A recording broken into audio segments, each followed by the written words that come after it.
Kung mamaster mo itong 7, wala nang makakakontrol sa iyong muli. Ganito kumilos ang isang taong hindi alipin ng emosyon. Number 1. Ipagpaliban ang reaksyon. Huwag agad sumagot, huminga. Ang unang reaksyon ay madalas mali. Number 2. Obserbahan ng walang paghuhusga. Ang paglalagay ng label na mabuti o masama sa lahat ay nagbibigay ng kapangyarihan dito. Manatiling neutral, manatiling kontrolado. Number 3. Piliin ang lohika. Kaysa bugso ng damdamin, ang emosyon ay nag-uumapaw, ngunit ang lohika ay matatag. Ang malakas ay pumipili sa tinig ng matibay na katuwiran.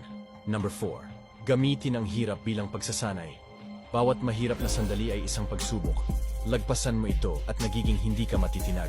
Number 5. Bawasan ang mga trigger ng emosyon. Kung sino ang sinusundan mo, anong nilalaman ang kinukonsumo mo, ito ang humuhubog sa nararamdaman mo. Alisin ang lason. Number 6. Harapin ang hirap bilang kaibigan. Ang disiplina ang nagpapalakas ng loob. Kapag naging normal ang hirap, mas madali na ang lahat. Number 7. Huwag gawing personal ang lahat. Kadalasan ang reaksyon ng iba ay salamin ng sarili nilang laban, hindi sa'yo. Pag na-master mo na ito, ibang antas ng lakas ang mararamdaman mo.